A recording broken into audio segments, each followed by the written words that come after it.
Thank you for clicking on the financial aid offer presentation. We want to give you some helpful tips when you begin to receive your financial aid offers this year. Financial aid offers are going to come directly from the colleges, and they may respond electronically through the student communication portal. When you receive your financial aid offers this year, you should review items and respond when necessary. How the colleges come up with their financial aid offers is they take the cost of attendance of their school. Now that includes the direct costs, the tuition fees, and the housing and food, which we call, again, direct costs. But the indirect costs are also factored in there: books and supplies, transportation, and personal expenses. All five of these, with that combined, are the cost of attendance of the school, and the colleges will take that cost of attendance minus your student aid index result from the FAFSA form, and that equals your financial need at that particular college. Now, your student aid index is going to remain the same regardless of whatever college that a student goes to. But what is going to vary is the financial need, because every college is going to cost a different amount of money. This is one slide we always like to mention to students and families. Do not let the sticker price or the cost of attendance of all the colleges scare you off initially. Because the way financial aid is done, your financial need is going to be higher at schools that do cost more.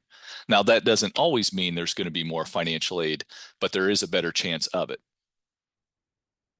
This just gives an example of what a financial aid offer may look like. Every college is going to be a little bit different, but basically breaking down into the direct cost, the indirect cost, and then listing out any grants, scholarships, loans, work study that may be available. What we would like to see you as families do with each financial aid offer that you receive is take each one and their direct cost at each school. Then on each financial aid offer, subtract from those direct costs any scholarships or grant money that you receive from the colleges. Now, as you see on here, this example between College A and College B, we've got a direct cost difference of over $20,000. But because of what scholarship and grant money was given at College A compared to College B, our remaining cost at each school now is just a $50 difference. Again, we cannot say that this always happens, but we would hate to see a student roll out of college just based on what they see for sticker prices without actually going through the financial aid process and seeing which each college that they think are good fits for them might be able to provide. Now, from there, with the remaining costs, the next thing that we do is subtract any personal savings, 529 plans that might be used to pay for school, really anything out of pocket that you as a family are able to give. What we have after we subtract that amount off from each financial aid offer is the amount that you more than likely are going to need to borrow. Now, there still are three factors that we haven't figured into this equation, and that is those indirect costs: the books, transportation, and personal expenses. At ICANN, we would like to encourage you not to borrow for those if at all possible. Most colleges and universities will estimate between $3,000 to $5,000 for the indirect cost for a year. But depending on where you're going, it might not be that much. And since those things aren't directly billed each semester, they may accrue but not directly billed. You might be able to pay for those out of pocket and keep your debt load down. For the students that borrow everything they can, even for the indirect cost, on top of what they have to do for the tuition fees and housing and food, if you add on another $3,000 to $5,000 per year and go on to college and are planning on getting a bachelor's degree for 4 years, that could add an additional $12,000 to $20,000. We want to try to keep, again, that debt load down as much as possible. And one way of being able to do that is try to pay for those indirect costs out of pocket.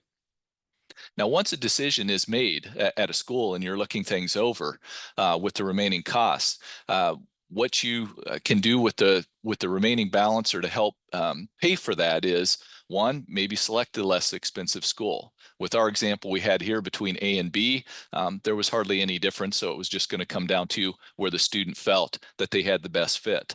But at times there still could be a difference of $20,000 between some schools when you receive a financial aid offer. And then that's when tough decision of maybe selecting a less expensive school may happen. Working to pay off the balance. Every college also will have a payment plan that you can do, whether it's 3 times a semester, once a month, spreading out payments and trying to pay for that out of pocket, that remaining balance that you have over the course of a year. Student loans, what are federal or private options as well in helping pay for school? Could be a combination of all above, but it will come decision time. And if you ever have any questions on this and would like to sit down and talk to someone, we can talk to you at ICANN. You can set up an appointment with us and we can go over your financial aid offers with you. We always like to be a little proactive and show this slide as well. One of the things we want to encourage students to do when we say don't overborrow is we'd like to see them not borrow any more than what their starting salary is going to be. If a student borrows $80,000, they can plan on over 10 years paying $800 a month. Well, we'd like to see students not pay any more from their starting salary, not borrowing that, so that they can comfortably afford their monthly payments. So if their starting salary is going to be $40,000, their payment per month is going to be $400 per month for 10 years. But that's going to be a lot easier than if they were trying to pay $800 a month over that, where most of their income was going to be going towards their student loan payments. Some of the tools that can be helpful in determining what you might need to borrow and trying to borrow wisely, consider using the Return on College Investment tool, Rocky tool, at the website listed here. And then also you can utilize the Game Plan, another planning tool that helps estimate your career's repayment capabilities. Not every career is going to pay the same amount of money, so not every college student should be borrowing the same amount of money. And this Game Plan is the planning tool will help you in determining what your repayment capabilities will be. Now, once a decision has been made also to a school and you select that, you'll accept the financial aid offer, sign the financial aid offer and return it to the school, register for an orientation, which a lot of colleges and universities, that'll happen during the summer. And you can use the online college student portal that you have to finalize all of this. The payment plan, talk to the financial aid office and complete the paperwork if that is an option that you're going to utilize. And if a student is going to borrow the federal Stafford loan, once they accept that on their financial aid offer, they will get information on how to go back into studentaid.gov and sign a promissory note and complete what they're going to need to do, what's called entrance counseling, a 20-30 minute tutorial that will help them understanding a little bit about what they're going to be doing and borrowing, and it really a tool that helps them try to keep down their debt load as well. Real quickly, just wanted to mention private scholarships is also a way of helping pay for school. These are some of the resources where to look for that. There's more information on our website at icansucceed.org/scholarships, where we've included different websites and apps like you see on this slide right here. Every little bit is going to help.